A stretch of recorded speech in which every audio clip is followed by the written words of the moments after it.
Hai teman-teman, Assalamualaikum. Perkenalkan, nama saya Rifa Daryani dari Prodi Hukum Tata Negara, Fakultas Syariah UIN Salatiga. Saya mendapatkan tugas UAS dari mata kuliah kewirausahaan, yaitu menginterview atau wawancara dengan pengusaha atau orang yang berwirausaha.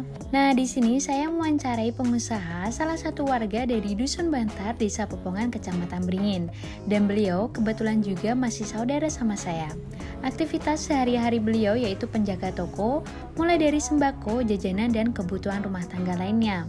Beliau juga sudah berkeluarga dan punya 2 anak. Awal mula membuka toko ini belum tembok dan seluas ini, yang dulu masih sempit bangunannya menggunakan bambu dan alas kayu. Dengan perjuangan dan usaha beliau sehari-hari menjual sembako, jajanan, dan kebutuhan rumah tangga lainnya, toko ini bisa berubah menjadi nyaman dan pastinya produk yang dijual semakin banyak. Hai teman-teman, assalamualaikum. Perkenalkan, nama saya Rifa Daryani. Jadi di sini saya dari Prodi Hukum Tata Negara, Fakultas Syariah UIN Salatiga. Jadi di sini saya akan mewawancarai beliau ini, salah satu pengusaha di desa saya, itu di Bantar, Pepongan Beringin. Namanya itu Mbak Zoria. Jadi beliau ini kebetulan yaitu saudara saya dan rumahnya itu deket banget sama saya, guys. Nah, dia itu juga udah lama membuka toko ini, yaitu dia menjual beberapa sembako dan juga jajanan lainnya. Saya akan mewawancarai Mbak Zoria ini. Sebelumnya saya izin untuk mewawancarai Mbak Zoria, apakah boleh, Mbak? Boleh. Oke. Nah, saya ini sebagai mahasiswa supaya ingin belajar untuk berwirausaha sejak saya kuliah, supaya kedepannya itu saya bisa belajar dan termotivasi sama Mbak Zoria ini. Soalnya untuk menjadi mahasiswa itu gak bisa untuk berwirausaha, bisa kuliah dan juga bisa bekerja. Jadi yang pertama itu sejarah atau awal mula Mbak Zoria membuka toko ini itu gimana, Mbak? Kok bisa sampai mencetuskan untuk membuka warung gitu, Mbak? Awal mulanya gimana?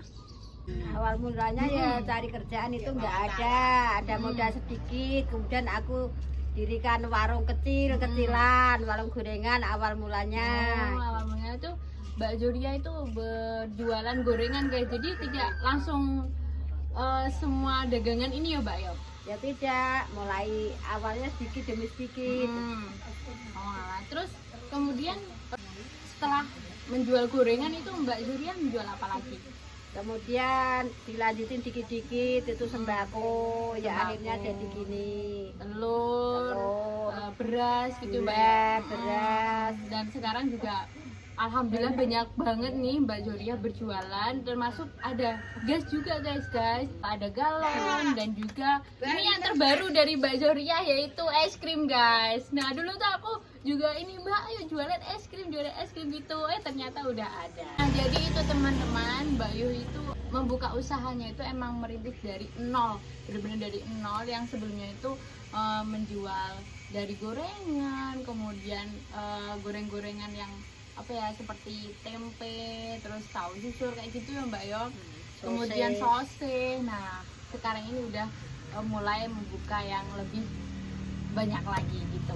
Oke, untuk pertanyaan yang kedua yaitu Mbak Zoria ini tuh buka usaha atau buka tokonya ini tuh sejak kapan sih, Mbak? Tahun berapa? Tahun 2012. 2012. Berarti udah sekitar 10 tahun ya, Mbak ya? Udah lama juga, guys. Oh ya, dan juga awal mulanya Mbak Yu itu dulunya tuh buka toko ini belum berupa yang tembok kayak gini, guys. Jadi dulunya tuh Mbak Yu itu buka tokonya tuh kayu ya, Mbak? Bambu dan juga kayu, guys. Jadi masih kecil dulunya, guys. Nah, sekarang alhamdulillah udah lumayan lebih nyaman lagi dan pastinya lebih luas. Jadi emang bener-bener dari nol banget dan sampai sekarang ini udah luar biasa sih. Modal awal atau tahap awal Mbak Yu itu mengeluarkan modal itu sekitar berapa, Mbak? Sekitar 200-an ribu. 200 ribu itu waktu mulai itu ya, Mbak, membuka goreng-gorengan itu ya, Mbak? Ya, bikin goreng sosis, goreng tempura sebangsa itu gitu. Oke, jadi emang bener-bener minim banget modalnya dari dulu, guys, dan sampai sekarang alhamdulillah dengan modal segitu sekarang udah membuahkan hasil yang alhamdulillah mencukupi untuk Mbak Zoria kehidupan sehari-hari gitu. Nah, selanjutnya kendala nih, Mbak, kendala Mbak Yo itu membuka warung ini apa aja, Mbak, dari dulu, Mbak, kendalanya? Mungkin dari ketika Mbak Yo berbelanja ini kendalanya Ya kendalanya kadang kalau berbelanja itu suka nitip karena nggak ada yang disuruh nitip-nitip nggak ada yang orang. nganterin Iya, gitu ya nggak Mbak ada. ya. Dulu masih beli gas aja harus ke Beringin gitu ya Mbak ya dulu. Dulu beli gas harus pergi, sekarang udah Pergi. diantar sampai di toko. Soalnya belanjaannya juga banyak guys. Nah tapi sekarang alhamdulillah juga udah ada yang nganter-nganterin ke sini ya Mbak yo. Ya, banyak sales-sales sales ke sini datang, mulai dari rokok, gas, galon. Nah yang terbaru juga ada es krim guys. Jadi emang bener-bener dulu tuh emang usaha banget ya Mbak untuk membuka warung ini. Tapi alhamdulillah semakin kesini alhamdulillah juga dipermudah. Aduh Kak, selama membuka warung ini Mbak, selama mungkin dari sukanya dulu Mbak. Suka karena setiap hari kan megang uang, walaupun cuma megang aja, nanti kalau ada sales kasihkan lagi, nanti dapat lagi gitu, tiap hari bisa megang uang terus. Alhamdulillah. Dan juga untuk mengurangi rasa gabut di rumah ya Mbak Yo. Iya. Jadi Mbak Yo juga menjaga warung gini guys setiap harinya. Kalau dukanya Mbak? Dukanya kadang waktu tidur itu ada yang ngebangunin beli gitu, masih riuh-riuh ngantuk, ya gitu aja.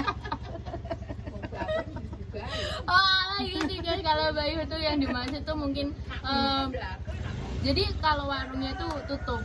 Jadi tuh ini tuh kayak warung 24 jam gitu loh. Soalnya kan rumah sama warungnya itu enggak jadi satu gitu loh, ada jaraknya. Nah, jadi kalau warungnya tutup ya udah langsung ke rumahnya, Mbak ini mau buka mau beli ini gitu. Jadi Bayu kalau lagi santai di rumah itu langsung buka warungnya gitu. Jadi nggak ada yang bener-bener waktu istirahat banget ya Mbak Yo. Ya nggak ada. Tapi ya bisa istirahat di warung juga guys. Nah untuk yang terakhir ini mungkin pesan-kesannya Mbak Yo untuk mahasiswa lainnya nih untuk biar termotivasi atau bisa belajar untuk usaha dari sekarang gitu Mbak, mungkin apa Mbak?